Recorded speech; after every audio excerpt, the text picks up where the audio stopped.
And welcome back to another GACC podcast where we are going to be discussing games, anime, computers, and collectibles, but not necessarily all of that in 1 week. I am your host that is unable to talk, Harrison. To my right, James.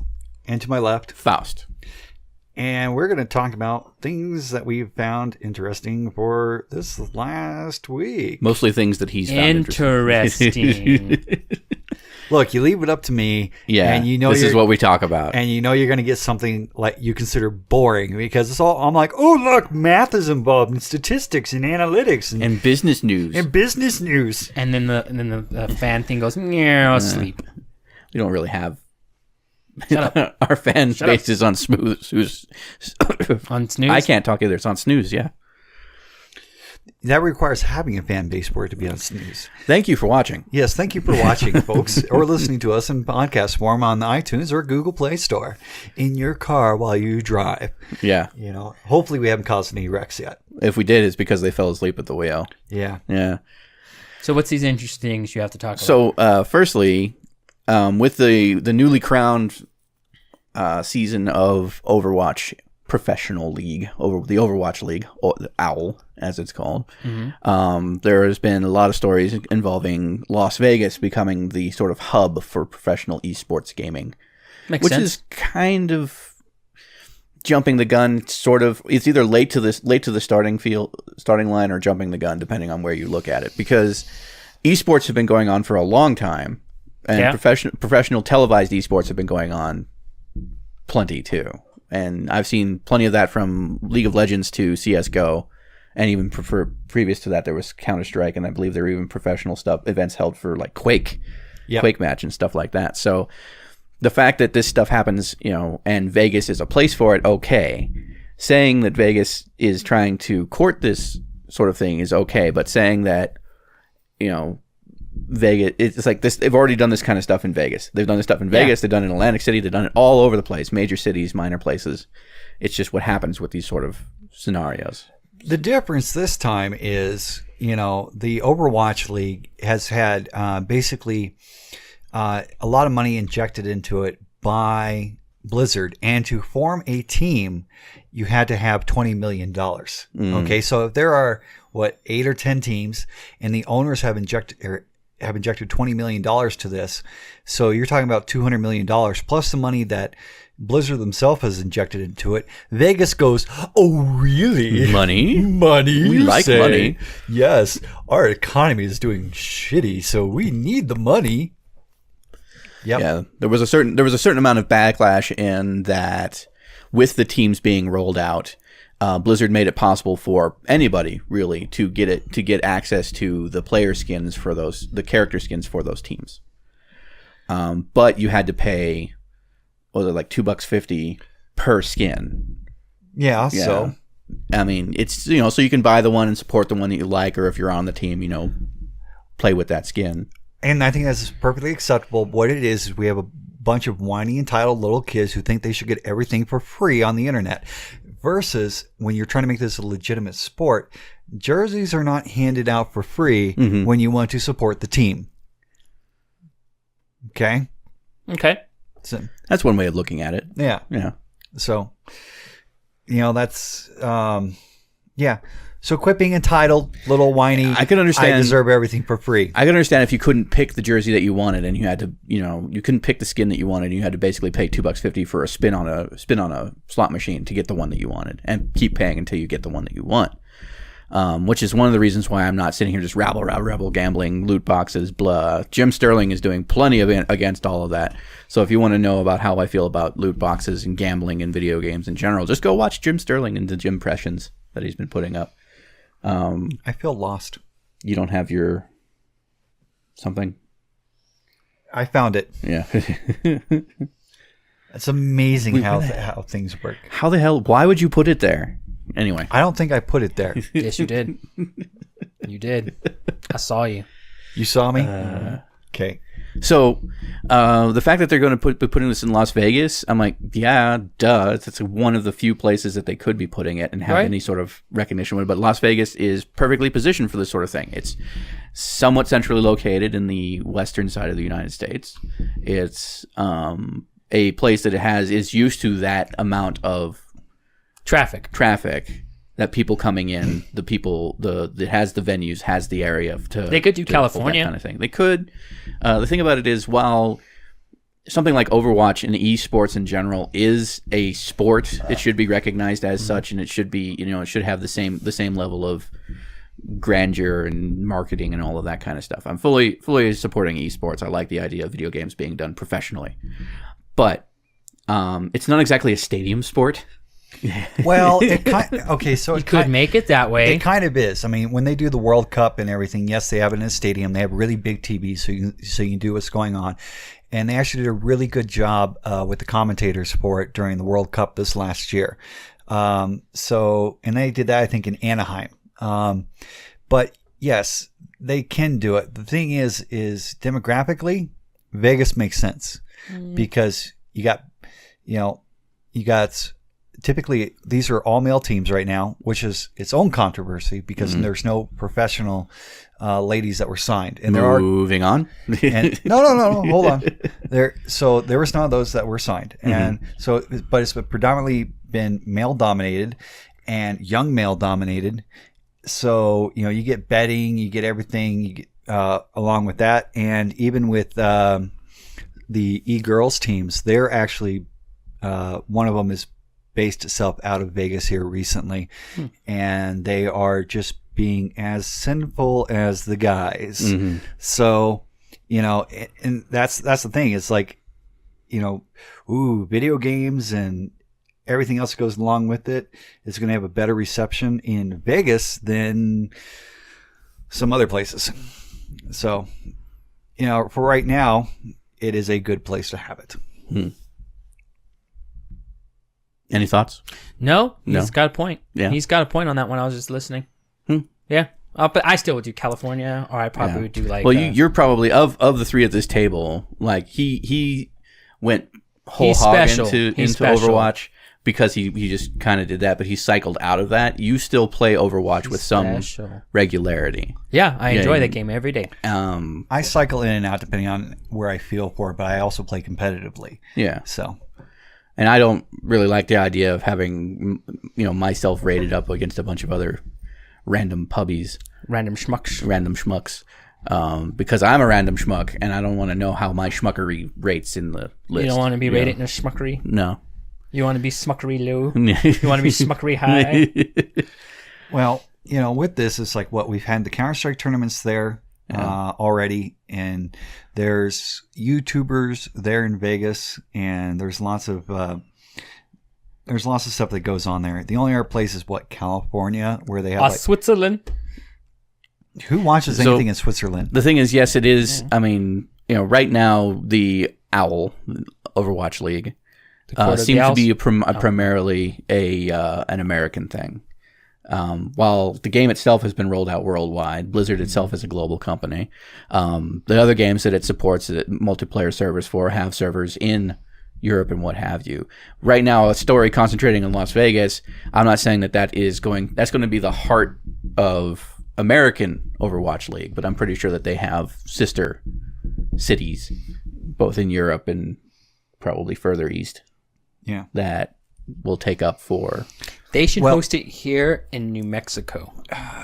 Okay, because New Mexico has nothing to offer except for casinos, also, which is what Vegas also gambling. Has. Yeah, and then you have good weather. You don't have to worry about tornadoes, hurricanes, or anything like that. All you just got to worry about is the desert.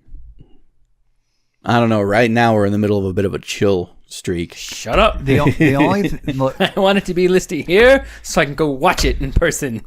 The problem with having it here is you're already gambling because you go to watch the event, you come out, you don't know if your car's going to be there or not. Mm-hmm. It's true. Yeah. Thanks, man. That's the thing I didn't understand about the League of Legends and Counter-Strike stuff, and I'm probably not going to understand that about Overwatch, is like, why, even if they have big TVs and you can be there with a bunch of people and support your team and all of that kind of stuff, why would I want to go to this place to specifically sit there for however long it takes for the whole tournament, the whole championship to run through? And what, like, suck on a soda, chomp down some hot dogs? Like, It's no different than a sports game. Yeah, it's no different. But I don't go to sports games either for the very same reason. And the thing is, that if I want to watch a sports game, I have to go to that place to watch them play the sports. If I want to watch Overwatch League or CS:GO or League of Legends, all I have to do is go on Twitch. Yes. Yeah, there's plenty of people playing that stuff, plenty of the time. But you don't get people interaction because you could talk to the person next to you and you both could be like, look at that move. Do I look like somebody who talks to the person next to me? How many gamers actually talk to people in public? Okay, that is one thing I will have to say is potentially dangerous. Is it's like it better get more mainstream. You got to have more regular people pick up on this and everything else like this, because typically gamers are typically relatively antisocial, unless you've gone to the senior gamer age where we have learned how to handle people. And I was being sarcastic. I understand that gamers don't talk to other people. We all learn social interaction as a means of like conducting our everyday lives, but the whole thing is entering into a social reaction is how do I end this as efficiently and cleanly as possible. Introverts and extroverts. Yeah. And that's the nice thing about being in Vegas. There's so many showers there. You might actually have clean gamer fans there. Not likely. What is that? I haven't seen one of those in years. Quite a bit. It's a shower. Yeah. Maybe they'll put those in the stadiums, do a smell check. It'll be like the grocery store where they water down the plants. So occasionally you're when they water down the gamers. No, You'll hear the lightning. That's like my favorite story online. Is this guy went to one of those new supermarkets where they played sounds to help you feel immersed in the whole thing. So he went to the chickens to pick up. He went back to the eggs to pick up eggs, and as he was browsing the eggs, the thing triggered and played a whole bunch of chicken sounds. And then he went to the produce section and it played a whole bunch of. As he was browsing stuff, it played a whole bunch of rainforest and misted everything and everything like that. He couldn't bring himself to go to the toilet paper aisle. Yeah, I know that one. So speaking of Vegas and everything that goes along with it, bombastic and tits and explosions. Let's talk about Duke Nukem. You guys hear that? They're talking about making a Duke Nukem movie, and Michael Bay as the director. So is this just fanciful whimsies of the internet? Or? I think it's just the whimsies of the internet. I don't think it's actually going to happen.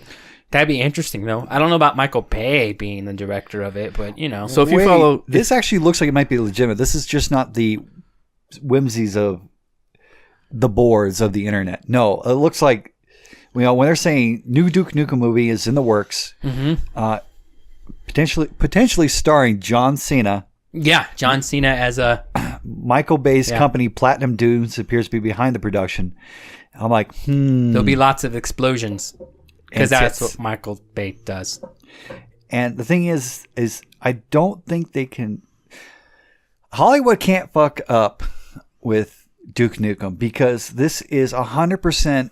Wait, did you hear that? I just heard challenge accepted from here. No, hold my beer. Right? Hold my beer. No. The thing is Hollywood can't fuck this up. Think about it. This is like an 80s action movie. Okay? Is what Duke Nukem is in video game form. Basically, Duke Nukem was taking all the things in the movie culture and around in the 80s with the action heroes and everything. And it was iconic that way. So we're just taking that exact same thing back to something that Hollywood already understands versus trying to take like Assassin's Creed and understand like the story and the plot and the depth behind that. What makes it special. No, Duke Nukem was based off of movie action figures, which is like action, explosions, tits, violence. And we're going to put this back in the hands of Michael Bay, who understands action, explosion, tits, and violence. You can't go wrong, can you? I'd still hear that hold my beer. Hollywood's going to mess it up. And then when it messes up, I want you to laugh at it. Let's run down this, okay, and see if there's been any. I'm going to name these titles. These are video games that I have seen turned into movies. Let's see if any of these have even hit on your top, I'll say top 15 as far as movies go. Okay. All right. Blood Rain. Who? Yeah. No, I know that one. Yeah. Is that even a video game? Yeah, yes. It is. Blood Rain was a video game game for PS2, GameCube, and a whole bunch of other things. It stars vampire, half vampire, kills Nazis. Yeah, the movie was stupid. The movie was stupid. The movie was made by Uwe Boll. Doom saw a movie. I would give that a solid 13 on my top 5. Yeah, that's 15. your top 15. Okay, so the Doom movie was pretty bad because it wasn't scary. You know, There was a lot of argument about whether the original Doom games were either meant to be scary or were they more about the madcap rampage. And the most recent iteration of Doom has kind of proved that the madcap rampage is at least what the gamers were looking for. But it's very difficult to translate that to the silver screen. yeah. Which is the problem they had. Now, there was a really unique part in Doom, the movie, where they tried to put a first person's perspective on the actual in-game action. Hardcore Henry. Hardcore Henry is not a video game. I'm talking about video games that made the jump to the screen. Alone in the Dark. Nope. Yeah, flopped hardcore. Prince of Persia. Didn't see it. Flopped hardcore. Silent Hill and Silent Hill Revelations. I like the first Silent Hill. The first Silent Hill. Yeah. I probably give that one I'd probably put it at 8 because I actually like that one. And then Okay, so what about Tomb Raider? Tomb Raider is getting made. There is going to be another Tomb Raider coming out. Based on the new game. A reboot. Yeah, it's based on the new game. They brought in a completely unknown actress, as far as I know, to play Lara Croft. And I think after seeing it being given to, I can't believe Angelina Jolie. Yeah, Angelina Jolie. Angelina Jolie. Angelina Jolie. Sorry. Or at least a plastic doll made to look like Angelina Jolie. And seeing what they did with it there, I have to say that it was kind of a product of its time. Yeah. Back in the late 90s, early 2000s. That's really the kind of movie that you're going to expect when you watch the original Tomb Raider and the sequel to that one as well. So they get enough to make a second one. This new one, jury's out. We'll wait and see what they did, because the new rebooted Tomb Raider and Rise of the Tomb Raider were more about the exploration, actual tomb raiding, like a lot less bombastic action and tits, as it were. Now the big one, the one that's had a massive amount. The last one I'm going to mention is the Resident Evil series of movies, and I'm trying to just verify how many there have been. There's like 6 or 7. Those are okay. That's okay, as long as you take it in context that it's not entirely based on the game.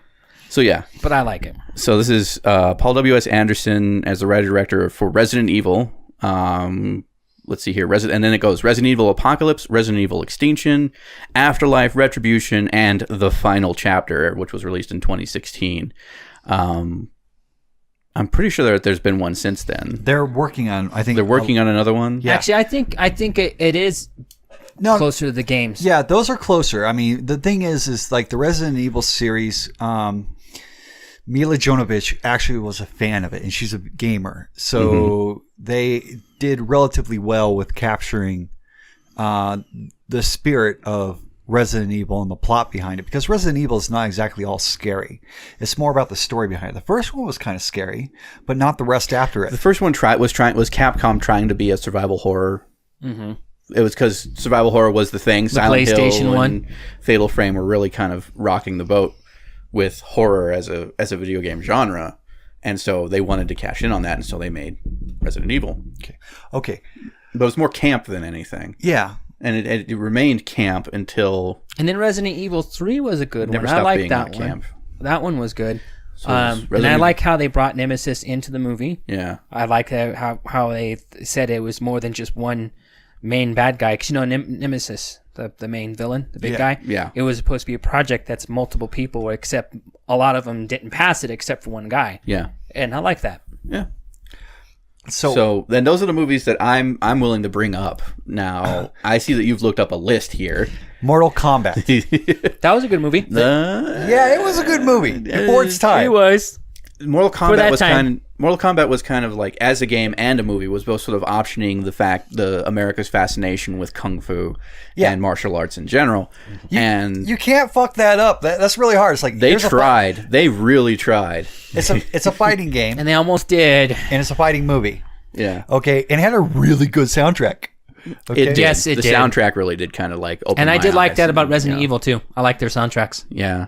The movies, okay. So 1, 2, and up to Nemesis I liked them. And after that, it kind of got campy. Yeah. I'm sorry it did after that. I was like, these are pretty just getting cheesy. Yeah. And I didn't hate them though, so I still would put that on my 15. And I would probably put them as 9. The other major one that I probably should mention to avoid getting yelled at in the comments is the Super Mario Brothers movie made in 1993, starring Bob Hoskins and John Leguizamo. Thank you for looking that up. I liked that movie, but that's because I liked Mario, and at that point I was unsure. I'm gonna say that's like you have to understand 13 in 1993, the concept of Mario was not Mario Sunshine, Mario Galaxy, it was not. Wait. What's the latest Mario game? Odyssey. Okay. Yeah. Mario Odyssey has watched the original Mario movie and said, we can do this. Yeah. Okay. So they brought Mario into the real world when the movie was the real world with Mario. Yeah. It was. Okay, I liked the movie at that time frame. It was good for what it was worth, but I'm still not putting it in my top 10. It's like number 13. It was a very hokey movie. Oh god, it really was. If I were to compare like which one to watch, Mortal Kombat or Mario, it would be Mortal Kombat. Well, okay, so there's another one we're not mentioning in here. What's that? Yeah. They made a Street Fighter movie.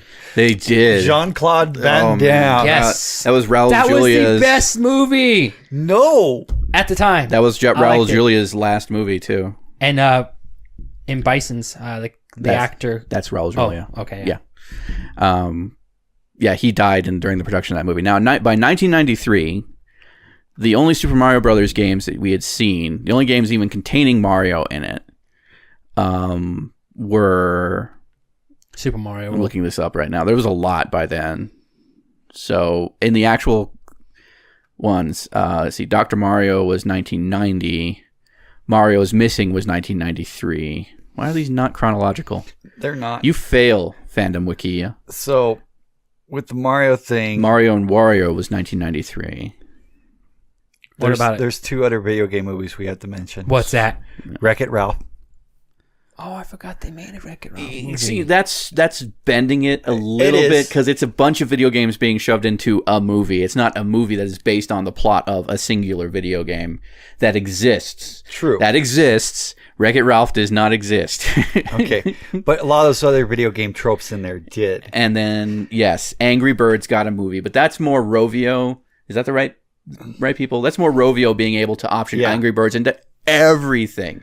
You have to understand the people who made Angry Birds were the smartest marketing people in the world when it came to mobile apps and stuff like that. They made sure their app in whatever iteration got onto every single device they could put it on and got out there in front of people. So of course there was going to be an Angry Birds movie. And if you watch the Angry Birds movie, it is a direct translation of the Angry Birds plot into something cinematic. Which is the Angry Bird. Okay, so Angry Birds plot is very simple, right? Very simple. So, of course, Hollywood could grasp it.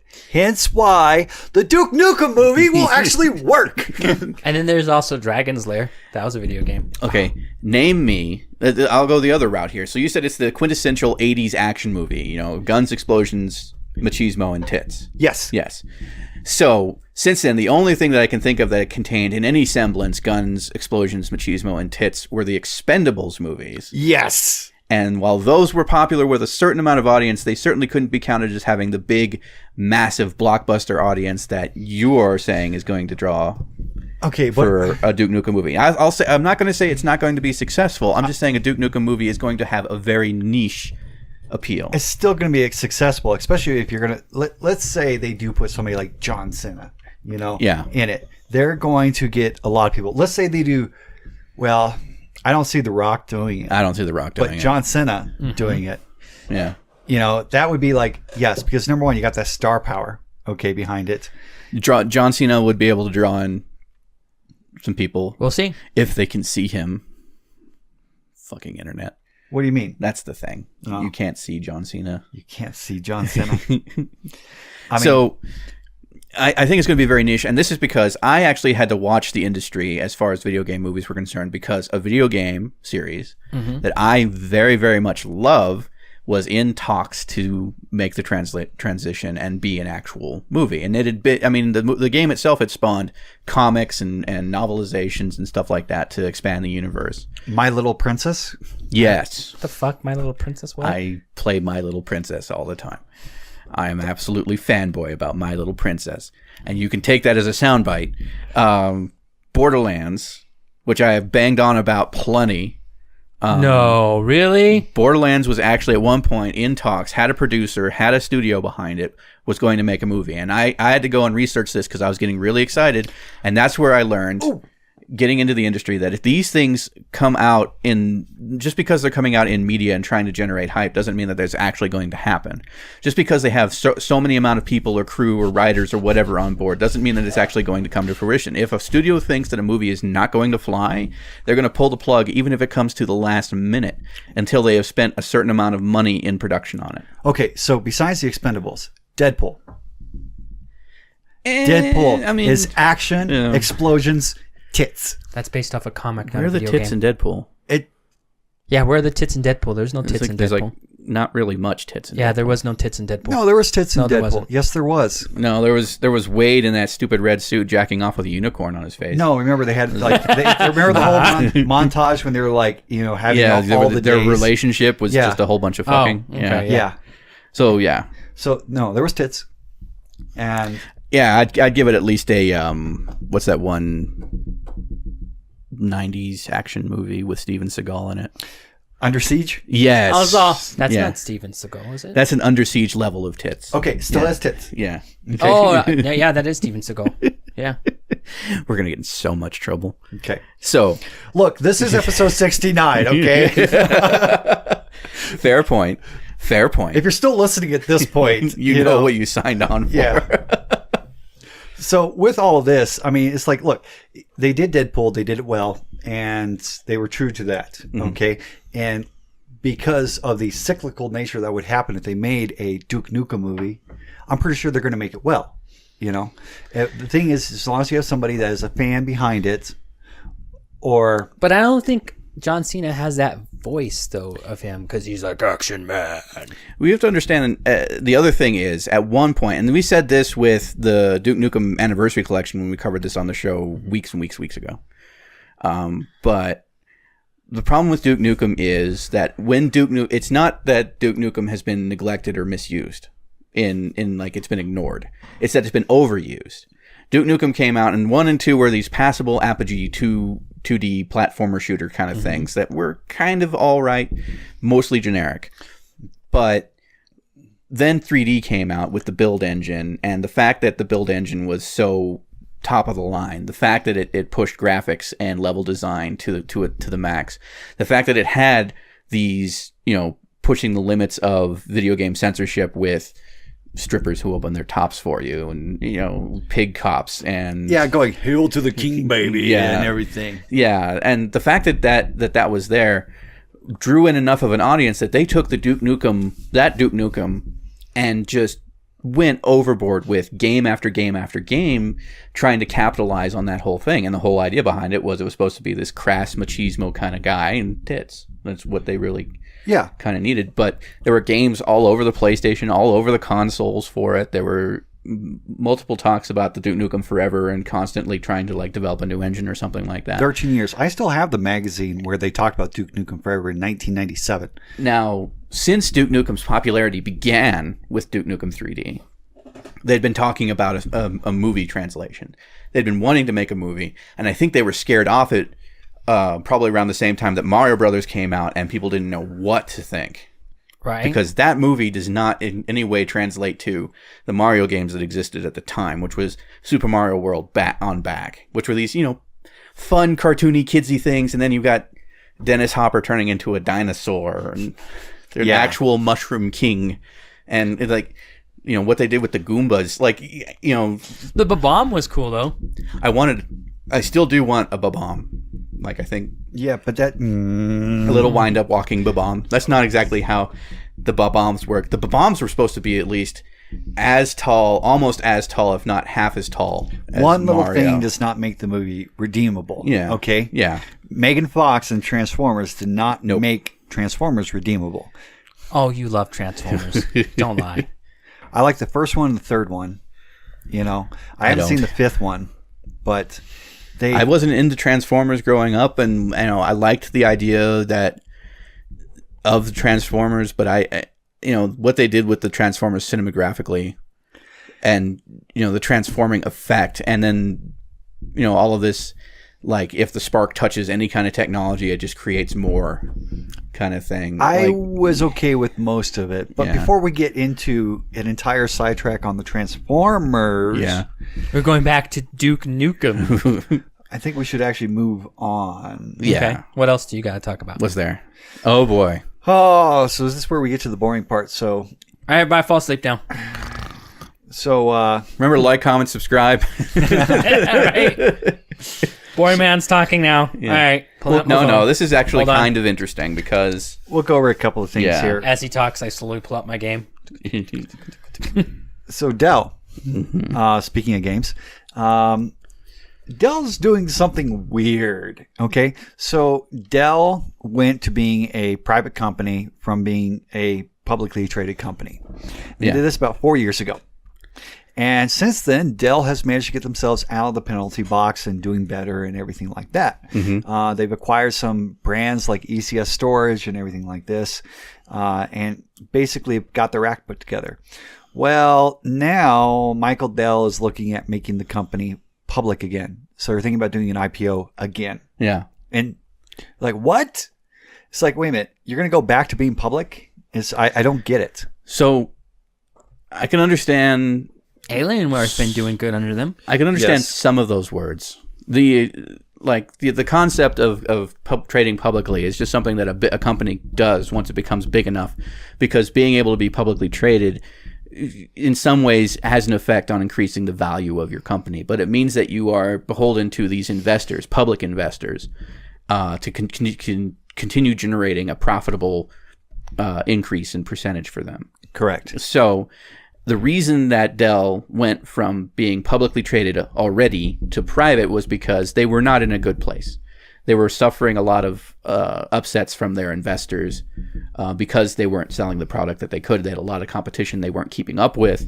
And so when they went to private and started working on the brand recognition again and remained one of the most recognizable brands in computer manufacture to this day, and have actually become one of the more desirable brands in computer manufacture, in the fact that the only major competition they have for a gaming PC is HP and its Omen line. Well, even in the business world, right now Dell's on top. Second is probably HP, and Lenovo's third. And Dell has, in the last 4 years, they've acquired EMC Corp, and they've also acquired VMware.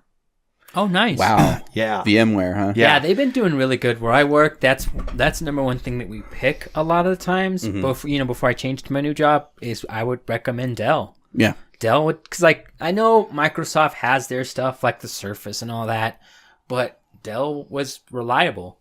You knew the service was a lot better. We said it last week. The Surface is just an overinflated netbook, unless you use it for some particular skill that it has that many other places don't have, which is essentially usually involving the pen and the touch. A lot of the places have those services. Yeah, it's like there's nothing really that makes the Surface competitive. They're just trying. Microsoft is just trying to say that their brand is as good as to be purchased as Apple's, and Apple sucks. So Dell, jumping back onto it, the fact that they feel confident enough to go start being publicly traded again, I think is a good thing. It's weird, yes, because they went from public to private, and you'd think they would remain private and continue to grow as a brand for a little bit longer. But if they feel confident and strong enough within the industry to go publicly traded, then that's a good sign. Yeah, but they also kind of want to do this to get rid of some of that debt. Yeah, because they acquired massive debt in those buyouts. They have like 67 billion in debt or something like that. From these buyouts. I mean, as for a global company, that's not horrible. But so it raises cash, basically, is what ends up happening. And sure, they might be able to do it because they were floundering before, and it's allowed them to streamline everything. But it is still weird seeing a company go from public to private and then back to public. That doesn't happen very often. No, that does not happen very often in the business. So it is worth touching on at least. Yes. I will admit. I'm more excited because I do like Dell as a video game company, or as a computer company, video games. I was like, if Dell made video games. Wow. I didn't really. I was one of the few people who I was one of that group of people who fawned and sort of drooled over Alienware PCs when Alienware was its own thing. And that was basically kind of like taking the Santa Monica skateboard shop idea and applying it to But to be honest with you, before systems. Dell took over, Alienware was just Apple. They What? Yeah, they were in the sense of being overpriced. Yeah, they were overcharging for They're the components. still overpriced. Yeah. No, not as bad as they were when they were just Alienware, man. They were overcharging for the components that they put into their systems and then charging you extra on top of that for a custom branded case with Alienware's signature. Because I remember on it and that. everything like Because that. I had the little nifty little Alienware credit card. Yeah. Because they had to have your own Alienware credit card, and it was like ridiculous price just for a case. Yeah, it was an interesting model, and I could see why they ended up selling to Dell. The thing is, at one point, I wasn't very happy with Dell picking up Alienware because they took the Alienware model and just used that to inflate the prices of systems that they were already making. And you could actually go, and without needing the Alienware case, you could put together the exact same system for a significant reduction in cost, either without Dell or through Dell itself, and not have to pay for a custom branded case, essentially. So the fact that they kind of listened to gamers, they turned that brand around, they absorbed it more further into their design system and started putting together reasonably priced machines, gaming machines, and also business machines too. Yeah, I think that I think they're doing pretty good. They really turned things around, and that was because they listened to the market and decided to listen to the actual consumer. Yeah. And the person saying, "This is why it's bad." Yeah, and they said, "Yeah, that is bad," and they listened. And as they opposed did something to Apple, who just goes, "No, this is what it is. Yeah, take it or leave it." Plunks a Hypnotoad down in front of you and says, "It's pretty. You want it. It's fashionable." Hypnotoad. Yeah. All right, I know you hate Apple, but dang, a Hypnotoad. They're all fucking cheap. Bye. So the fact that you buy into that just because of the aesthetic. I mean, there is nothing differentiating Apple systems aside from their custom operating system and their HUI. Okay, so before we bash on Apple too much, I know, man. Okay, I detect a little salt. Salt detected. There's another. This is a podcast. Of course, there's going to be salt. Okay, so I actually do want to talk about Apple too. Yeah, especially because we're talking about like, computer companies and everything like that. So Apple has. You have to be living under a rock because this has happened in the last week and a half or so. But Apple has said they're going to accelerate their investment in the U.S. job creation market. They're going to invest $350 billion over the next 5 years. And because of this, it caused the stock market to surge. Okay, so basically Apple is going to be, they're moving some jobs, but they're also investing more in the U.S. for jobs and everything now. Okay. So that's a lot of investors went, woo, Oh dear, $350 billion over the next 5 years. That's only $70 billion a year. From Apple, one of the people who hold 50% of the PC thing. $70 billion a year is pittance. That is pocket change. That is nothing. That is 3 times the cost of Trump's wall. Oh, really? All right. Yet another overpriced boondoggle. Okay. So Apple's officially an overpriced boondoggle. Yes. Okay. So, but no, the thing is that they're going to be creating jobs. Let's see here. Apple is already responsible for creating and supporting over 2 million jobs across the United States. I call that number bullshit.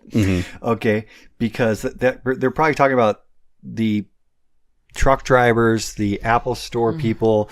These are not the FedEx delivery people. Yeah, these are tangentially tech sector jobs, just because they load computers in the box and put the box. I pick things up. I put them down. I mean, to say that that's a tech job that they've created is kind of. But they are dicey. But they are directly going to be putting more into manufacturing, which is good because people have been bitching that our manufacturing has not been there for a while. And they are going to directly create 20,000 jobs over the next 5 years. Cool. Okay. So this is a good turnaround considering we've seen for like years now tech companies laying off, or we've been seeing them outsourcing and everything like that. So yes, I know it's 4,000 jobs a year. Bite me, okay? I'm pretty sure they could have 4,000 jobs a year just mowing the lawn at all of the premises that they have. Like, I'm not going to take the low hanging fruit. I really like this. It's like it's bitter and optimism here. So it's just like Hey, you're the one who's usually bitter, but you're optimistic today. You're like, oh, it's wonderful. There's jobs, and he's like, fuck you. I shit on you. Okay, so no, I'm mostly what I'm protesting against is the spin here. The freaking fondling of Apple's balls by them coming out and saying, oh, we're going to do this over the next 5 years. We're going to make this many in 5 years. No. That's still good. That's still good. That's still good because, I mean, we've seen layoffs at like Cisco. We've seen layoffs at HP and everything like this. Toys R Us. Well, I was talking about tech. Who cares about Toys R Us? That's where the tech goes. Yeah, they have to buy toys somewhere. I didn't know Like Nerf guns. Everybody needs a Nerf gun. Oh, no. Oh no! But that's the thing is like at least we got some. Oh, good. We got some things, technology-wise, they're investing back in the U.S. So I am optimistic. Anytime we're talking about money, money and statistics, I'm usually more optimistic. Yeah. I like numbers. I like math. I like statistics. I like investments. So Some people do. Yeah. I hear that kind of stuff, and I'm like, yeah, a statistic can be a good sign. And I do promote and applaud the idea of Apple putting money back into the industry, creating infrastructure for manufacturing and creating jobs in the tech sector that people can use to make a name for themselves and that kind of thing. We have been a high tech country for a very long time, but we have been outsourcing all of that technology. Yes. And bringing it in, and we don't even utilize most of the technology that we bring into this country. You don't even utilize to its full potential. So to have something like that happen, that's great. But I don't think Apple should really feel too full of itself when it's so big as it is, and it says it's going to do something like this. Which to me, I mean, it's hard to say this because yes, it's thousands here and billions there and everything like that. But in a global company that has been around for as long and is popular for as long as they have, that is chump change. That is a pittance. It absolutely is. Yeah. But you know what? It's probably because they're going to be saving all the money and not having to install suicide nets in the U.S. factories. Yeah. So you were talking about Dell versus other. Their only other competitor was like one other laptop competitor. Well, I mean, there are other ones like the ROG stations and was it Republic of Gaming? Republic of Gamers. That's Asus, right? Yeah. Yes. Yeah. And there's also MSI makes a gaming laptop too. They make gaming machines. Yeah. So there's other people too. The major ones that you see pushed out there, like in the Best Buys and on the internet, ROGs and stuff like that. HP. You see the ROGs and the Omens. Oh, well, Best Buy. And then Dell pops up there. Mm-hmm. And that's a new egg. That's Amazon. That's these places are the places people go to buy these things. It's not like us. We are these weird kind of like basement dwelling neckbeards who decide to put together boxes on our own from parts that we cobble together. I mean, we're this close to like actually just sort of milling the silicon ourselves. Speak for yourself. He already does that. Yeah, but like you putting together a computer piecemeal, being able to set every part and make sure they're all compatible and efficient together, that's something that these people pay for the companies to do without too much trouble and without too much headache on their part. Because we are in a service industry mentality where it's like, I will pay somebody else to do it. Yeah. Versus me doing it myself. And I mean, I grew up learning to enjoy building computers, maintaining computers. I've made so many mistakes putting a computer together and still kind of working out exactly the proper way to do it. I don't think any computer I've built has been 100%. Mm-hmm. And that's why whenever a company says, oh, hey, we've got this big box computer and it's 100% guaranteed, no, I don't buy it. there's going to be something there that's either not going to be up to spec and I'm going to have upgraded and they're going to charge me a pretty penny to do so, or I'm going to do it myself and violate a warranty. And that's why I only trust gaming laptops, essentially. Well, true there, and that's why I don't buy Apple products, because you voided the warranty as soon as you take it out of the damn box. They're like, "You have touched it, you pleb. Yeah. It is now warranty You have is now sullied void. it. It has no value whatsoever. It's like you see. Hey, look, he's hopped on the salty train with Yeah. you. Look at that. You open the door and he hopped on. He was like, all aboard the Salt Express. Hey, it doesn't take much, man. Not when you're our age. I mean, you have to Yeah. remember we're seniors in the Yeah, we're considered tech seniors. yeah. Which is a sad thing Yeah, nowadays. sorry, did you drop this? Tech Yeah. seniors. Like, gotta be fucking kidding me. Back in my day, we had to know what IRQs and DMAs. Yeah. You know, Yeah, we did. We had to set those things for every Your single capital N showing. and dip switches. We didn't get sound unless we had a sound card. None of this onboard shit. Yeah. Yeah. You don't know what PC speaker sound was for a video game. Gosh, Oh man. plebs. Yeah, get good. All right. So we got anything else to talk about No. today? No, that's That's it. that's it. All right. I got nothing either. All right. Well, then that was the show. So we'll see you guys next week. Yes, remember to like, comment, subscribe, share us around, let people know. And if something annoys you, let us know in the comments. Do. And let your friends know if something annoyed, because we'd love to hear from your friends too. Goodbye. Choose a theme, then scroll down to see what you can get. So we got Climax College, Bondage, Fantasy, and Bundles. Let's see what a bundle costs. $29.99. Get everything for $370. All 8 starter decks, 45 booster packs. Yep, because I just have that kind of money lying around. Personal starter set, $140. These are bundles. So that's 8 starter decks, and that's it. I don't even think Magic Gathering bundles are that expensive. That's- You know nothing, I know, right? Jon Snow. So I'm assuming Climax I couldn't is even the- say that with a straight the face. start.